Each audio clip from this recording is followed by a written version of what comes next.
Ֆիզիկական եւ հոգեկան առողջության հիմքում բժշկական գրագիտությունն է։ Ես առողջ եմ, երբ տեղեկացված եմ։ Ողջույն բոլորին, հանրայինի ուղիղ եթերում ենք, ես առողջ եմ հաղորդման շրջանակում, առաջիկա 30 րոպեներին ձեզ համար կաշխատի Լուսի Քոչարյանը, նշեմ այն բոլոր տարբերակները, ինչպես միշտ, որով մեզ կարող եք հետևել, arm.radio.am կայքի on-line ռեժիմը, live stream-ի տարբերակը, տեսագրություն, ձայնագրությունները փնտրեք այս նույն կայքում, ես առողջ եմ բաժնում եւ հրավիրում եմ Facebook-յան հարթակ հայատար գրված Հայաստանի հանրային ռադիո Facebook-յան էջ մեզ կրկին live stream-ի տարբերակով դիտելու համար մեկնաբանություններում էլ կարող եք թողնել հարցեր ու դիտարկումներ։ Ներկայացնեմ ում հետ ենք այսօր զրուցելու Կարեն Մելիքսեցյան, Յոլիան Արյունաբանության եւ Ուռուցքաբանության կենտրոնի ոսկրածուծի փոխպատվաստման բաժանմունքի ղեկավար։ Բարև ձեզ։ Բարև ձեզ։ Շնորհակալություն թեմայի առաջարկի համար։ Մենք զրուցելու ենք ոսկրածուծի փոխպատվաստման մասին, սա մարդիկ պատկերացնում են շատ բարդ, շատ թանկարժեք, շատ խնդրահարույց, շատ մեծ բարդություններով ու ռիսկերով որպես միջամտություն, այսօր ձեր միջոցով հասկանանք ճիշտ են այս մտքերը եւ տագնապները այս միջամտության վերաբերյալ եւ մի փոքր էլ պատմականակներ կստանանք, երբ է հիմնադրվել, ում կողմից մեր երկրում ու ինչ տեսակներ կան։ Սկսենք երևի թե որ թվականից, հա, այն արդեն կա Հայաստանում։ Այո։ Ոսկրածուծի փոխպատվաստման ծառայությունը Հայաստանում արդեն գոյություն ունի մոտավորապես 9 տարի, 2017 թվականից։ Նշեմ, որ այն սկսեց գործել Յոլիան Արյունաբանության եւ Ուռուցքաբանության կենտրոնում կենտրոնի վերակառուցումից, վերակազմավորումից, նորագույն բաժանմունքների, նոր ծառայությունների վերակառուցումից հետո 16 թվականին, երբ որ արդեն նոր բուժական կորպուսը պատրաստ էր, արդեն պատրաստ էր նաև ոսկրածուծի փոխպատվաստման բաժանմունքը եւ ցողունային բջիջների լաբորատորիան, որը շատ կարեւոր էր այս ծառայությունը աշխատացնելու եւ այս բուժական միջամտությունը սկսելու համար։ 2017 թվականի ապրիլի 10-ին իրականացրեցինք առաջին ոսկրածուծի փոխպատվաստումները երկու պացիենտի, մեծահասակ պացիենտի, այո, Հայաստանի Հանրապետությունում առաջին անգամ մեկնարկը 2017 թվականի ապրիլի 10 երկու պացիենտ բազմակի միելոմա ախտորոշմամբ։ Իհարկե ծրագիրը մեկնարկեց ոսկրածուծի աուտոփոխպատվաստման։ Ես իմ խոսքի մեջ իհարկե կբացատրեմ տարբերությունը ինչումն է այս երկու տեսակների փոխպատվաստման աուտո եւ ալոգեն, եւ իրականացրեցինք առաջի երկու դեպքը եւ ծրագիրը մեկնարկեց։ Ծրագիրը սկսեց զարգանալ, ամեն տարի մենք ունեցանք նոր դեպքեր, նոր տեսակ փոխպատվաստումներ, սկսեցինք անել երեխաներին մանկական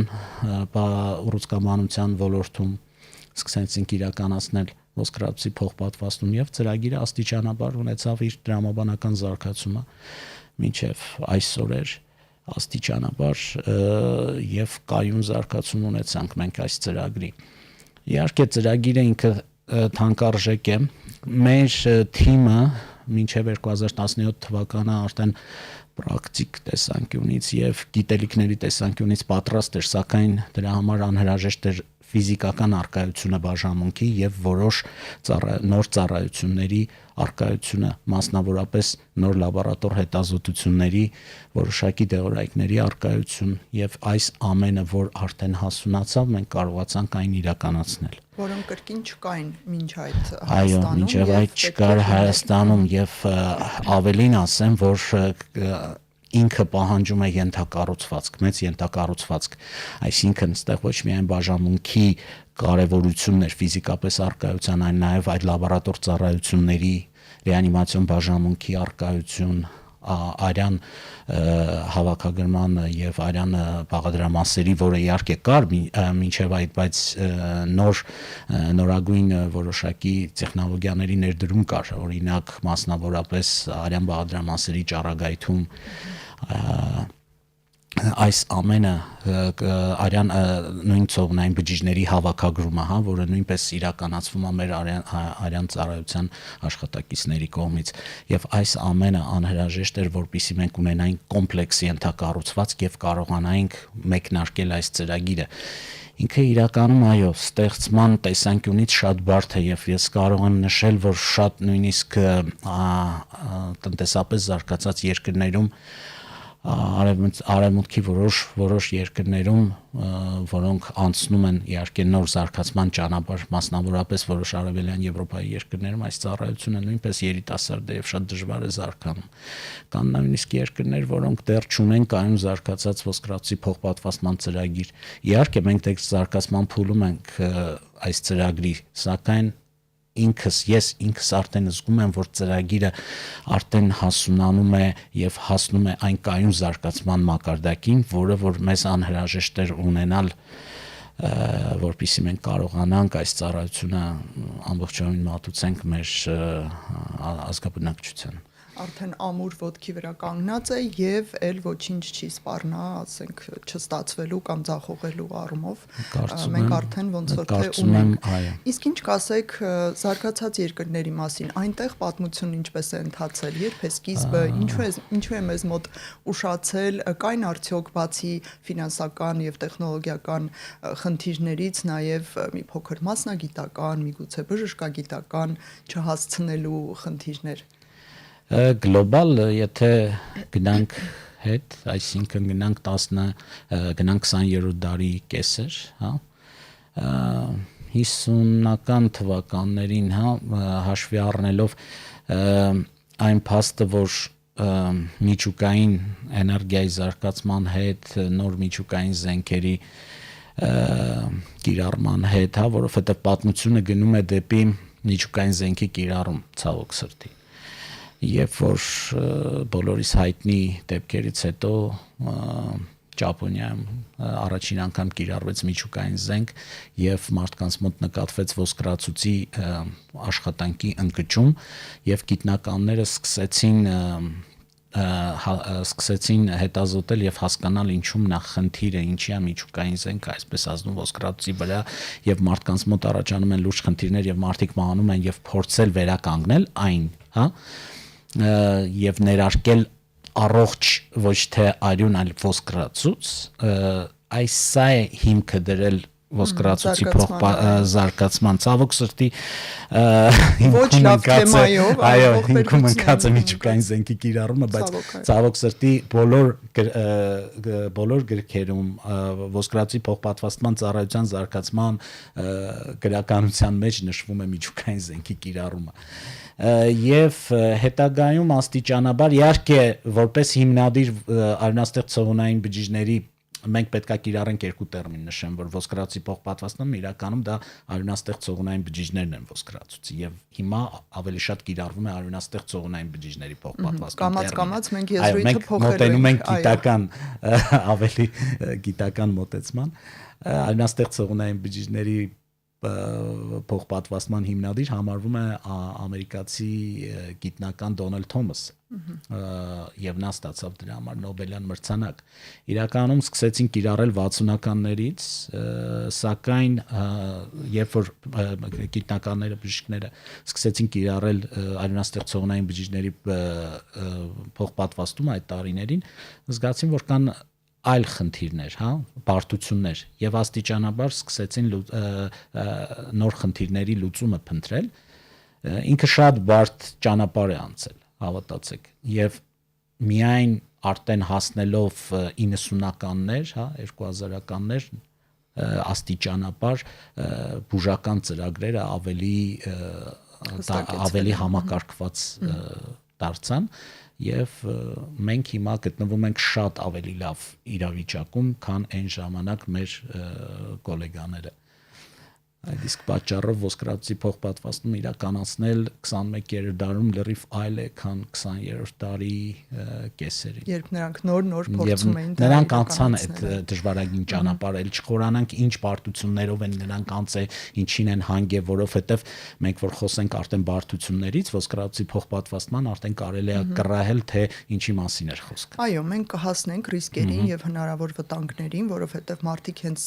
սրա մեջ էլ այդ վախենալի երևույթը տեսնում են իրականում, սակայն տեսակները աուտո եւ ալոգեն փոխպատվաստումներն են։ Փորձենք բացատրել հենց անվանումներով եւ մեխանիզմներով։ Շատ པարզ է բացատրությունը եւ ավելի པարզ կբացատրենք, որպեսզի բոլորը հասկանան, որպեսզի մեր ունկնդիրների համար հեշտ լինի, ինչ է իրենից ներկայացնում ավտոփոխպատվաստումը, ավտոփոխպատվաստման ժամանակ դոնոր հանդիսանում է հենց ինքը բուժառուն, հենց ինքը պացիենտը։ Ինքն է դոնորը իր արյունաստեղծ ցողունային բջիջների։ Ալոգեն փոխպատվաստման ժամանակ որպես դոնոր հանդիսանում է այլ մարդ։ Դա կարող է լինել հարազատ բարեկամ, արյունակից, կարող է լինել նաև ոչ արյունակից դոնորներ, որոնք փնտրում ենք հատուկ ոսկրածի փոխպատվաստման ազգային եւ միջազգային ռեեստրների միջոցով։ Տարբերությունը փաստորեն սա է, իսկ որ դեպքում որն է ցուցված, ինչից կախված է բժիշկը ընտրում, որ ահա այս անձին պետք է ավտո, իսկ մյուսին պետք է ալոգեն եւ ոչ այլ բան։ Այո։ Կան ախտորոշումներ, որոնց դեպքում ցուցված է ավտոփոխպատվաստումն, մասնավորապես մանկական ուռուցքային հիվանդություններն են, դա նեյրոբլաստոման, մեդուլոբլաստոման, Վիլմսի ուռուցքը, սա այն հիվանդություններն են, որոնց ժամանակ մենք արդեն իսկ իրականացրել ենք ոսկրածի ավտոփոխպատվաստում։ Մեծահասակների մոտ դա բազմակի միելոման է, հոջկինի եւ ոչ հոջկինյան լիմֆոմաները, երբ որ հիվանդությունը դու բուժում ես ստանդարտ պրոտոկոլով, արյունաբանական ստանդարտ քիմիոթերապևտիկ պրոտոկոլով եւ հետագայում տեսնում ես հիվանդության կրկնություն, անցնում ես հաջորդ քայլին։ Անում ես բարձր դեղաչափային քիմիոթերապիա, ստանում ես մասնակի արդյունք եւ ոսկրածուցի ավտոփոխպատվաստում, նախապես հավաքելով պացիենտի ցողունային բջիջները եւ սառեցնելով։ Այստեղ այն տեխնոլոգիաներն են գալիս առաջ, որոնք մենք չենք ունեցել նախկինում, այսինքն ցողունային բջիջների հավաքագրում, սառեցում, որը պահում ենք հեղուկ ազոտում եւ կարող ենք երկար տարիներ դա պահել, իհարկե, եւ հետագայում արդեն այո, այդ նույն մարդու համար։ Հետո իրականացնում ենք հատուկ ռեժիմով քիմիոթերապիա,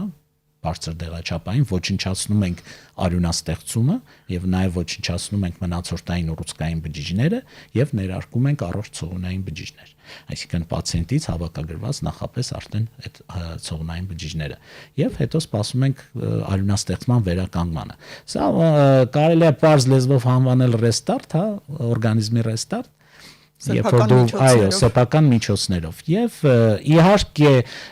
ոչ մի բուժական միջամտություն չի կարող համարվել 100%-անոց այն տեսանկյունից, որ մենք խոսք ենք տալիս, որ դա 100%-անոց առողջացում է բերելու պացիենտին, բայց կան որոշակի ստատիստիկ վիճակագրական տվյալներ, որոնք ցույց են տալիս, որ բավականին լավ արդյունքներ մենք կարող ենք սպասել այդ միջամտությունից։ Որոշ դեպքերում հիվանդությունը իհարկե կարող է հետ վերադառնալ բնականաբար, բայց մեծ մաս դեպքերում մենք փորձում ենք ստանալ լավագույնը պացիենտի համար։ Իսկ ալոգեն փոխպատվաստման ժամանակ սառեցման տեխնոլոգիան չկա, ալոգեն փոխպատվաստման ժամանակ մենք թարմ դոնորից հավաքում ենք ցողունային բջիջները եւ ներարկում ենք նույնպես քեմո կամ քեմո ճառագայթային բուժումից հետո այդ նախապատրաստական ռեժիմները, որ դու պացիենտի մոտ պետք է վերացնես արյունաստեղծումը, այսինքն վերացնես մնացորդային ուռուցքային բջիջները, տեղ ոնց որ տեղ ազատես նոր ոսկրածուցի, նոր ցողունային բջիջների համար եւ տալով նոր ցողունային բջիջներ դու տալիս ես նոր արյունաստեղծում։ Ալոգեն փոխպատվաստման ժամանակ իմաստը կայանում է նրանում, որ ոչ միայն վերականգնվում է արյունաստեղծումը, այլ առողջ դոնորի կողմից տրված ոսկրածուցի ցողունային բջիջներով վերականգնվում է նոր իմունային համակարգ եւ այստեղ աշխատում է իմունային համակարգը։ Այսինքն տալով առողջ բջիջներ, տալով առողջ արյունաստեղծում, տվյալ անձի իմունային համակարգը առողջ իմունիտետի միջոցով, առողջ իմունային համակարգի միջոցով ոչնչացնում է ուռուցքային բջիջները։ Այսինքն ինքը իմունոթերապիայի այն առաջի տեսակներից էր։ Հիմա կան տարբեր տեսակի իմունոպրեպարատներ, որոնք դեղորայքային են, բուժում են։ Իսկ ոսկրածուցի ալոգեն փոխպատվաստումը ինքը այն առաջին իմունոթերապիան էր, որը ժամանակին իրականացրեցին մեր գոլեգաները։ Ավտո տարբերակի դեպքում մի հարց կա, լսանից ստացված, ես կուզեի ամեն դեպքում հնչեցնել, եթե պացիենտը արդեն իսկ հիվանդ է, արդեն իսկ ունի խնդիրներ, ինչպես է հնարավոր իրենից առողջ ցողունային բջիջներ ստանալ, թե դուք հիվանդ տարբերակն եք դուրս բերում, մշակում եւ հետո նորից ներարկում։ Այստեղ մի փոքր պարզ մեխանիզմ են հարցնում։ Այո, կա այդ հարցի մեջ մեծ իմաստ եւ ես կպատասխանեմ այդ հարցին, օրինակ լիմֆոմաների ժամանակ ոսկրածուծը ախտահարված չի։ Այսպես թե այնպես ոսկրածուծը ինքը առողջ է։ Կան դեպքեր, երբ որ ոսկրածուծը ախտահարված է եւ այդ դեպքերում մենք չենք իրականացնում աուտոփոխպատվաստում։ Մենք պետք է համոզված լինենք, որ ոսկրածուծը ընդգրկված չի process-ի մեջ եւ առողջ ցողունային բջիջները հավաքագրում ենք, տալիս ենք բարձր դեղաչափային քիմիոթերապիա, որը վերացնում է ուռուցքային մնացորդային ուռուցքային process-ը եւ տալիս ենք ցողունային բջիջներ, որպեսզի վերականգնվի արյունաստեղծումը, որովհետեւ եթե նման թերապիա իրականացնես առանց արյունաստեղծ ցողունային բջիջների փոխպատվաստման, պացիենտը երկարաժամկետ կմնա ցածր իմունային վիճակում, այսինքն ոչնչացված ոսկրածուծի պայմաններում, երբ որ պացիենտի մոտ չկա իմունային համակարգ եւ կլինեն բարդություններ, որից մենք կարող ենք կորցնել պացիենտին։ Դրա համար է իրականացվում այդ ցողունային բջիջների փոխպատվաստումը, որպեսզի օրգանիզմը արագ վերականգնի իր արյունաստեղծումը։ Սա այդ դեպքն է, երբ որ ոսկրածուծը ընդգրկված չի process-ի մեջ։ Իհարկե բազմակի միելոմայի ժամանակ ոսկրածուծը ընդգրկված է process-ի մեջ, բայց մենք բուժելով պացիենտին, ստանալով լավագույն արդյունքը, մինչև ոսկրածուծի փոխպատվաստումը անում ենք ոսկրածուծի հետազոտություն, համոզվում ենք, որ այնտեղ չկան մնացորդային միելոմային բջիջներ եւ հավաքագրում ենք, հետո ներարկում ենք։ Իհարկե այդ հետազոտությունը նույնպես կարեւոր է։ Ինչ վերաբերում է ալոգեն փոխպատվաստման ցուցումներին, դա հիմնականում այն հիվանդություններն են, որտեղ որ մենք գործ ունենք ծանր դեպքերի հետ, այսինքն լեյկեմիաների հետ, սուր լեյկեմիան, միելոբլաստային, լիմֆոբլաստային, միելոդիսպլաստիկ համախտանիշը, ոսկրածուծի անբավարար աշխատանքի այսպես կոչված համախտանիշները, հա, միելոդիսպլաստիկ համախտանիշ, հիպոպլաստիկ միելոդիսպլազիա, ապլաստիկ սակավարյունություն, դա այն դեպքերն է, երբ որ ոսկրածուծի փոխպատվաստումը ոսկրածուծի փոխպատվաստման տեսակ ընտրվում է ալոգեն տարբերակ։ Իսկ մահվան ելքից փրկելու համար է սա արվում, թե կյանքը երկարեցնելու, ինչպիսի հեռանկարներ են դիտարկվում եւ ինչպես եք դուք դա ներկայացնում, օրինակ հենց հիվանդին կամ հարազատներին, չէ՞ որ սա ծանր գործընթաց է եւ իրենք պետք է պատրաստ լինեն հանուն ինչի են գնալու այդ ամենով։ Բավականին երկար ենք զրուցում պացիենտի եւ նրա հարազատների հետ, բացատրելով ռիսկերը, կշեռքի նժարի վրա դնելով մի կողմից հիվանդությունը, որը կարող է խլել կյանքը եւ դա բավականին բարձր տոկոսային հարաբերություն պետք է ունենա, որպեսզի դու կարողանաս կշեռքի նժարի մյուս կողմը դնես ոսկրածուծի փոխպատվաստումը, ինչի, որովհետև ոսկրածուծի ալոգեն փոխպատվաստման ժամանակ կան շատ բարդություններ, որոնք պացիենտը պետք է հաղթահարի, բայց մինչև 20% պացիենտները կարող են չհաղթահարել այդ բարդությունները, որովհետև տեսեք, բարդությունները պետք է ճիշտ ժամանակին ախտորոշվեն եւ ճիշտ կառավարվեն, նաեւ ճիշտ պետք է կանխարգելվեն։ Այսինքն դրանք անխուսափելի են, այսպես ենք ելակետը, բայց քանի որ գոյություն ունեն հատուկ պրոտոկոլներ, հատուկ բուժական մոտեցումներ, հատուկ դիագնոստիկ մոտեցումներ, մենք դա շատ լավ կառավարում ենք դեղորայքի միջոցով։ Իհարկե, ինչքան էլ ուզում եմ մենք կառավարենք դեղորայքի միջոցով, ինչքան էլ ուզենանք մենք հսկենք, որոշակի բարդություններ անխուսափելի են։ Այդ բարդությունները կարող են լինել կառավարելի, նույնպես բուժվող, այսինքն մենք կարող ենք դա դեղորայքի միջոցով այն կառավարել, բայց երբեմն այդ բարդությունները դառնում են անկառավարելի։ Երբեմն բարդությունները, երբեմն բարդությունները կարող են լինել ոչ թե մի տեսակ, այլ մի քանի տեսակ բարդություններ։ Այսինքն ինֆեկցիոն բարդությունից բացի կարող է գումարվել իմունային բարդությունը, երբ որ տրանսպլանտատը արդեն սկսում է աշխատել տիրոջ դեմ, հա, որովհետև դա օտար է, իհարկե մենք իմունաճնշիչ տեղերի միջոցով այն կառավարում ենք այդ բարդությունները, բայց դրանք կարող են դառնալ մի բան անկառավարելի եւ ոչ թե մի բարդություն, այլ 2-3 բարդություն եւ մենք կարող ենք կորցնել պացիենտին դրա արդյունքում, երբ որ պացիենտի մոտ զարգանա, այսինքն, չգիտեմ, պոլիօրգան անբավարարություն եւ կորցնենք։ Մենք վերջերս ունեցանք բավականին հետաքրքիր դեպք ալոգեն փոխպատվաստման երիտասարդ պացիենտի ու մոտ որ կրկնվել էր սուր միելոբլաստային լեյկեմիան, մենք ստացանք արդյունք, որովհետեւ մինչև փոխպատվաստում անպայման է, որ պացիենտը լինի ռեմիսիայի մեջ։ Եթե պացիենտը առանց ռեմիսիայի, այսինքն առանց բուժման գնա ոսկրածուծի փոխպատվաստման, մանվան ելքերը Նա չի շատ դիմանում, այո, ահա։ այո, այնտեղ վատ ելքերը շատ ավելի բարձր են, դրա համար դա չի կիրառվում աշխարհում ոսկրածի փոխպատվաստման ոլորտում դա չի կիրառվում։ Կան որոշ դեպքեր, երբ որ չի ստացվում, փորձում ես օրինակ մեր գերմանացի գործընկերները փորձում են առանց ռեմիսիայի, բուժումը անել, չսպասել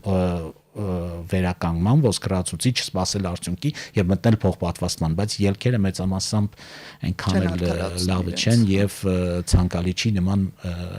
միջամտություն անել տվյալ պացիենտին։ Մենք ունեցանք բավականին հետաքրքիր դեպք երիտասարդ տղայի մոտ սուրմիելոբլաստային լեյկեմիայով, ոնց որ կրկնվել էր լեյկեմիան, ստացանք արդյունք,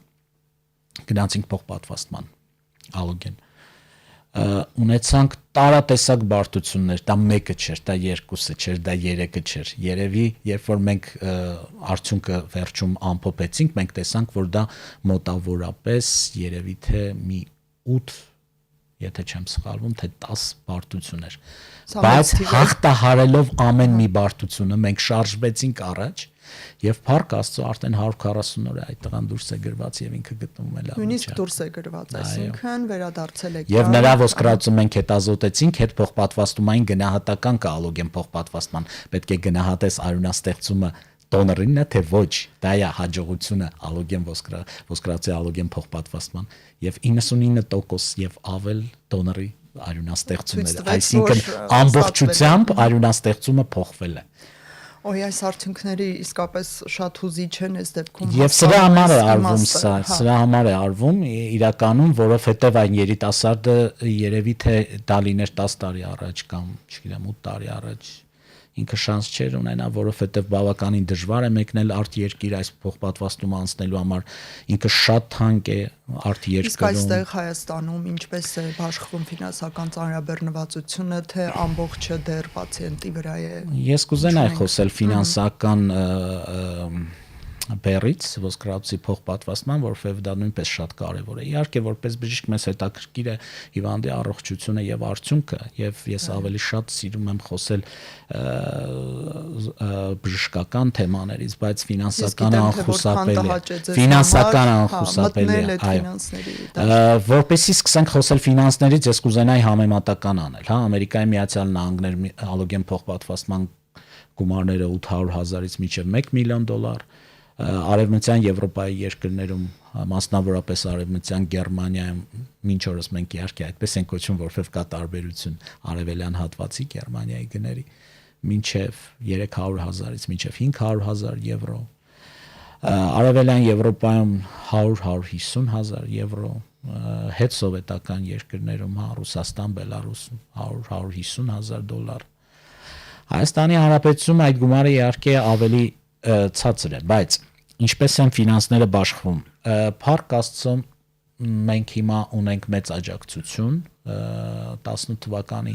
երկրորդ կեսերից սկսած Հայաստանի Հանրապետության առողջապահության նախարարությունը մեծ աջակցություն է ցուցաբերում ոսկրածի փոխպատվաստման ծրագրին եւ հատուկ կվոտա է իջեցնում, պետպատվերի գումար ամեն պացիենտի համար։ Ամեն ցուցումով չի եղել պացիենտ, որ մենք դիմենք նախարարություն այդ գումարը չիջեցվի այդ պացիենտի համար մինչ օրս մենք գրում ենք հատուկ տրվում է այդ գումարը եւ այդ գումարը մեծամասամբ բավարարում է աուտոփոխպատվաստման պացիենտներին, գրեթե 100% փակում է աուտոփոխպատվաստման ծախսերը։ Որոշ դեպքերում, եթե մանկական փոխպատվաստման տեսակներ կան, որտեղ կիրառվում են թանկարժեք պրեպարատներ, անունները ձեզ ոչ մի բան չեն տա, բայց դրանք շատ թանկարժեք են եւ անհասանելի, բարեգործական հիմնադրամը մանկական մեզ City of Smile բարեգործական հիմնադրամը մեզ շատ է աջակցում եւ օգնում է որոշ տեղորայքների առումով, այսինքն այն բացը ծածկում է մինչև 25 տարեկան, այսինքն մինչև 26-ը չլրացած բոլոր պացիենտների են բացը տեղորայքային ծածկում է նաև հիմնադրամը։ Ինչ վերաբերում է ալոգեն փոխպատվաստմանը, ալոգեն փոխպատվաստման իջեցված գումարը նույնպես նույն չափ ունի,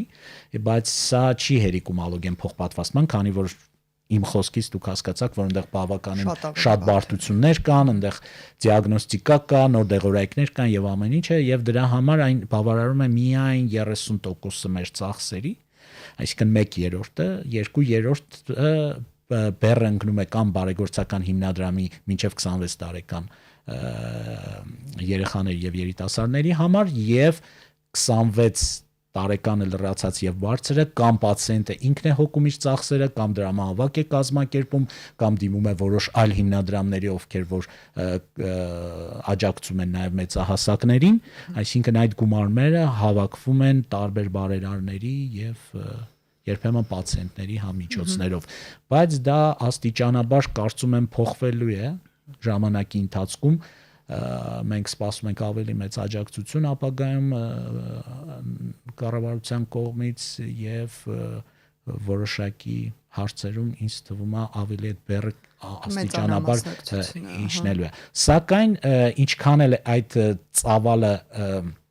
խոսենք մենք դրա մասին, գինը երբեք չի հասնում այն գներին, որը որ ես նշեցի, որ իրականացվում է այլ երկրներում։ Միշտ էլ այո, Հայաստանը աչքի ընկել առայժմ գին որակ շատ օպտիմալ հարաբերակցությամբ, մենք ունենք 5-4 րոպե, բայց մի քանի հարց մեկական գոնե նախադասությամբ լուսաբանումով ուզում եմ ուղղել, արդյոք ովքեր կարող են նախ լինել դոնոր, դառնալ դոնոր ալոգենի դեպքում, ալոգեն տեսակի դեպքում։ Այո։ Ալոգեն փոխպատվաստման ժամանակ մեծամասամբ դոնոր հանդիսանում են ազգականները, պացիենտի։ Առաջի հերթին մենք ստուգում ենք քույր եղբայր, համատեղելի քույր եղբայր։ Եթե մենք չունենք համատեղելի դոնոր, մենք իրականացնում ենք հապլոիդենտիկ փոխպատվաստում։ Նայեք, 30% մարդկության ունի համատեղելի սիբլինգ, այսինքն համատեղելի քույր եղբայր։ 70%-ը չունի դա, բայց 70%-ն էլ ունի ծնող, ունի երեխա։ Երեխան եւ ծնողը երեխայի համար, երեխան ծնողի համար կարող է լինել դոնոր, բայց դա 50% համատեղելի դոնորներ են։ Սակայն ժամանակակից բուժուական պրոտոկոլները թույլ են տալիս հապլոիդենտիկ փոխպատվաստում անել առանց լրջագույն բարդությունների գրեթե համատեղելի դոնորին համարժեք։ Իհարկե որոշակի տարբերություն կա, սակայն դա հնարավոր է իրականացնել եւ մեծամասամբ մենք այդպես էլ իրականացնում ենք։ Եվ եթե ընդհանրապես դոնոր չկա, ոսկրածուցի դոնորների ազգային եւ միջազգային ռեեստրների միջոցով փնտրում ենք ամբողջ աշխարհում։ Իսկ սա արդյունավետ է աշխատում, հատկապես ես կուզեի հասկանալ միջազգային բազան այստեղ հաշվի առնելով, որ հայեր են եւ այլազգի մարդիկ են, թե մենք սխալ ենք պատկերացնում այս համատեղելիությունը։ Տեսեք, տարբերություն չկա, կարևորը լինի համատեղելի դոնոր։ Կարևոր լինի համատեղելի դոնոր։ Եվ հետ փոխպատվաստումային շրջանից էլ կուզեի շատ կարճ խոսենք ավտոտեսակի դեպքում այն որքան կարող է տևել, ինչ դինամիկ հսկողություն է պահանջում եւ ալոգենի դեպքում որպես ավելի բարդ տեսակ։ Ավտոփոխպատվաստման դեպքում բարդությունների ժամանակահատվածը բավականին կարճ է, երբ որ պացիենտը արդեն վերականգնվում է եւ դուրս է գրվում, ինքը խմում է որոշակի դեղամիջոցներ պրոֆիլակտիկ մինչև 3 ամիս, երբեմն մինչև 6 ամիս, բայց հիմնականում արդեն երբ որ պացիենտը դուրս է գրվում, այդ բարդությունները նվազում են եւ եթե խոսենք լիարժեք վերականգնման մասին, իմունային համակարգի 3 ամիս հետո պացիենտին կարելի է համարել լիարժեք վերականգնված ավտոփոխպատվաստման ժամանակ։ Հիմնականում մնում են կլինիկայում հետ փոխպատվաստումային շրջանում 14 օր միջինում, իսկ ալոգեն փոխպատվաստման ժամանակ, քանի որ բարդությունների տեսակները մի քանիսն են եւ շատ են, կարող են տևել մինչև 6 ամիս, բայց երբեմն պացիենտի մոտ կարող են զարգանալ քրոնիկ բարդություններ, ինչպիսին է տրանսպլանտանտ ընդդեմ տիրոջ քրոնիկ ռեակցիան, որը կարող է տևել տարիներ, եւ պացիենտը դրանով պետք է ապրի։